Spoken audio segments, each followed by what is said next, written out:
Hello, hello, hello, hello, hello world. Nasa ang sulok ka man ng mundo ngayon, nanonood o nakikinig. Isang magandang umaga po sa bawat isa sa inyo.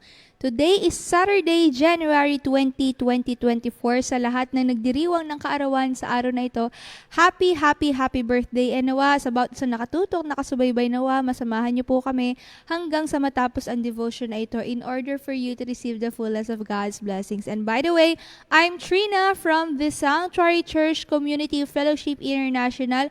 Kung meron po kayong mga prayer request, mangyari lamang na i-comment niyo po dyan sa baba nang sa gayon ay maisama po sa panalangin ng ating prayer warriors and then ng next devotion leader.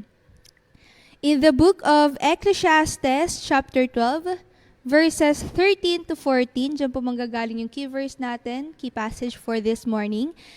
Verse 13, everything you were taught can be put into a few words. Respect and obey God. This is what life is all about.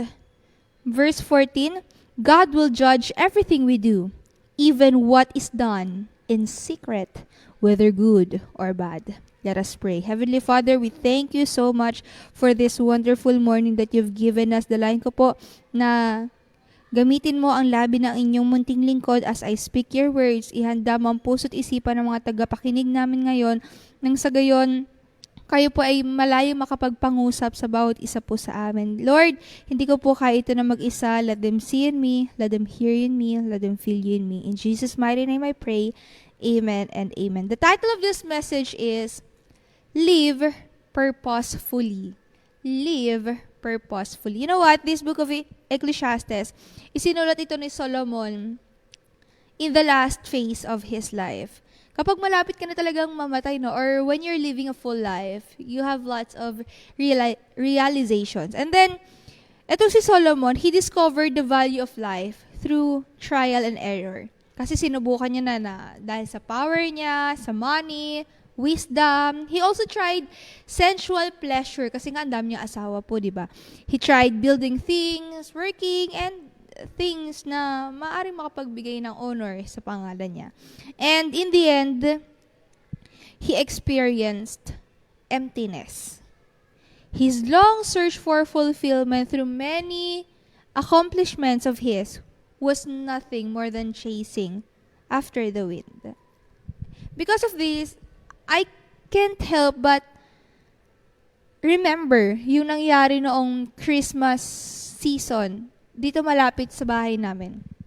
Diyan sa may Quezon City, sa Milagro. Kasi there was a BDO accident wherein an SUV was rushed. Mabilis yung takbo niya and then pumasok siya doon sa mismong bangko sa BDO. And then, you know what? I've heard na 80 years old daw itong driver na ito. Nakakulong hanggang sa ngayon. And then, I just can't help but wonder, ano kayo yung iniisip niya habang nasa jail siya? Nakakalungkot kasi doon siya nag-celebrate, doon siya nagpasko sa kulungan. While on the other hand, meron siyang napatay na dalawa. And then, yung isa doon ay bank teller. And I figured out na 20 plus lamang daw itong bank teller na ito. And I also can't help but wonder if she was able to reach a certain dream of hers at that age. You know, both sides, malungkot na sitwasyon ang kinalalagyan nila. And napapaisip ako, kung parehas ba sila were able to live a purposeful life, given that one of them lived a short life, while the other one of them is living a full life. Kaya, mapapaisip ka, itong bata-bata pang bank teller na ito, naabot niya ba mga pangarap niya? Itong 80 years old na ito, was he able to live a purposeful life? Kaya, what are the two simple secrets to purposeful living? I'll be sharing that secrets with you. So we have here two simple secrets to purposeful living. First one is, fear God. If we're going to read other versions, sabi doon, respect God.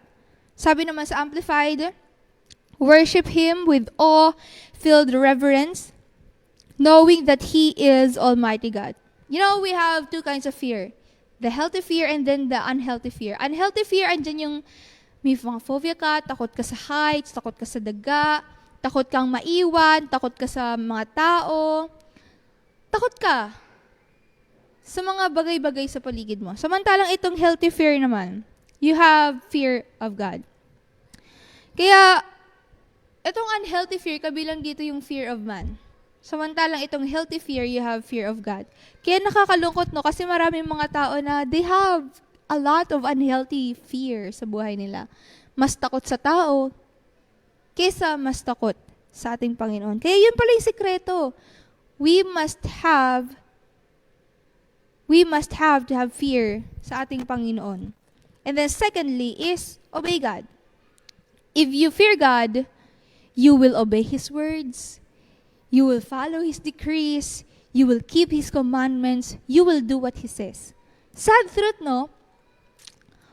Walang takot sa Diyos, kaya hindi siya sinusunod. Palibhasa, mas takot sa tao, kaya mas sumusunod sa kapwa-tao. Sinabi ng tao na, kailangan kita ngayon. Hindi pwede. Huwag kang aalis sa trabaho. Hindi kita pinapayagan. Okay lang, Lord. Patatawarin mo naman ako, Lord, kahit di ako magsimba today. Okay lang, Lord, kahit may skip ko yung pagpipray today, pag-journal today, patatawarin mo naman ako eh. Kasi kailangan kong pagbuhusan ng oras itong research, kailangan ko mas pagbuhusan ng oras itong work, kasi bukas na yung deadline. Lord, maintindihan mo naman ako. Kaya, sad truth, mas takot sa tao, mas takot sa boss, mas takot sa teacher, mas takot sa kaibigan, sa jowa, kesa sa ating Panginoon. Kaya, ayun pala yung sikreto. Para magkaroon tayo ng purposeful life, kailangan natin magkaroon ng takot sa ating Panginoon at sundin siya. Kasi, bakit nga ba natin kailangang mabuhay purposefully? Siyempre, to have no regrets at the end. Ang hirap naman na meron tayong pagsisisi sa bandang dulo. Kasi sabi sa verse 14, God will judge everything we do, even what is done in secret, whether good or bad. Huhusgahan tayo na ating Panginoong Diyos. God will give judgment for everything that we have done in this life.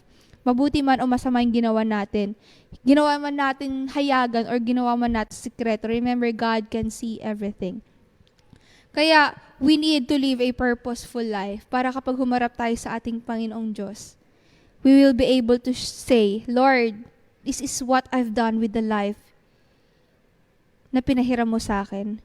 This is what I've done with the talents you've entrusted me. This is what I've done with the skills you help me achieve, you help me gain.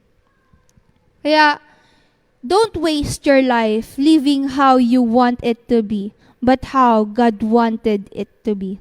Again, don't waste your life living how you want it to be, but how God wanted it to be. Remember, na-realize ni Solomon that it was just like chasing after the wind. Yung pag-live dahil sa money, dahil sa fame, dahil sa power, sensual relationships. And then he realized it was all meaningless. Why? Because he didn't live his life the way God wanted it to be, but how Solomon wanted it to be. Kaya sa bawat isa po sa atin, let us examine our lives. Sabi nga ni Eaton, if it is the beginning of wisdom, it is also the end, the conclusion. No progress in the believer's life leaves it behind. Ano yung tinutukoy na beginning of wisdom? Sabi dito sa Proverbs 1:7, itong fear of the Lord is the beginning of knowledge. Sabi sa Proverbs 9, verse 10, fear of the Lord is the beginning of wisdom. We see na yung pagkakaroon ng knowledge, pagkakaroon ng wisdom, nagsisimula yan sa pagkakaroon ng takot sa ating Panginoong Diyos. If that is the beginning, well, the end of the matter, the conclusion of the matter is fear God and obey God. Kaya, let's make our life worth living. Let's live a purposeful life because life without purpose makes it seem like we're all doing is going around in circles. Boring ang buhay na paulit-ulit lang. Boring ang buhay na walang purpose. Nakakasawa yung ganong klaseng pamumuhay na hindi natin alam yung purpose natin. Kaya gigising, kakain, mag-work, kakain, matutulog. Kinabukasan, gigising, kakain, mag-work, kakain, matutulog. Ganyan ang buhay ng walang purpose. Kaya magkaisa po tayo sa ating prayer focus, prayers to change our lives so that we can live in fear of God and obedience to His commandments. Let us pray. Heavenly Father, salamat po sa mensahe mo sa amin ngayon. Salamat dahil yun pala yung sikreto sa pagkakaroon ng buhay na merong purpose, na merong layunin. It is to have a healthy fear sa'yo and obey your words. Thank you, Lord, for making us realize that this is the beginning and the end of the matter, to have fear in you. Kaya I pray na mas lalong umigting yung respect namin for you, mas lalong umigting yung pag-honor namin sa'yo. Kasi when we have a healthy fear of you, we will be able to obey your decrees, follow your commands, do whatever you say. Kaya Lord, I pray for each one of us to discover our purpose and live purposefully. Nang sa gayon, para kapag haharap po kami sa inyo, we will be able to say confidently that we have lived a purposeful life. Kaya thank you so much for planting us in our companies, in our school, in our communities, wherever our feet are set upon. Salamat, Lord God. Kaya I pray mag-grow kami rito. Marami po kaming ma-win for you. And then we will be able to be an effective salt and light in this world. Kaya Lord, nilalapit ko rin po sa inyo ang complete healing ni na Venice Nicole Young and then ni Rodrain Diaz. Dahil nilalagnat po sila gawa na marahil ng panahon ngayon. Kaya I plead for your blood. You are our healer. You said by your stripes we are healed. Kaya we are claiming the healing, and then yung healing na igagawad mo, may kita ng mga tao sa paligid namin that we are serving a great, great God. And I also pray sa mga papasok sa trabaho sa school. Dalahin ko po na maging great influencers po kami sa mga tao na kasasalamuhan namin, that they will be able to see you in us, hear you every time we speak, and feel you in us, O God. Kaya we give all the glory, honor, and praise unto your name. In Jesus' name, in Jesus' name. Amen and amen. Sa bawat isang tumutok na kinig sa bye-bye, if you need a spiritual home, a family, Sanctuary Church welcomes you to be part of our growing community and help you grow in faith, because TSCCFI is very willing to help you discover and fulfill your God-given purpose in life. Kaya join us in a life of discipleship. Kung meron din po kayong prayer request, mangyari lamang na comment dyan sa baba.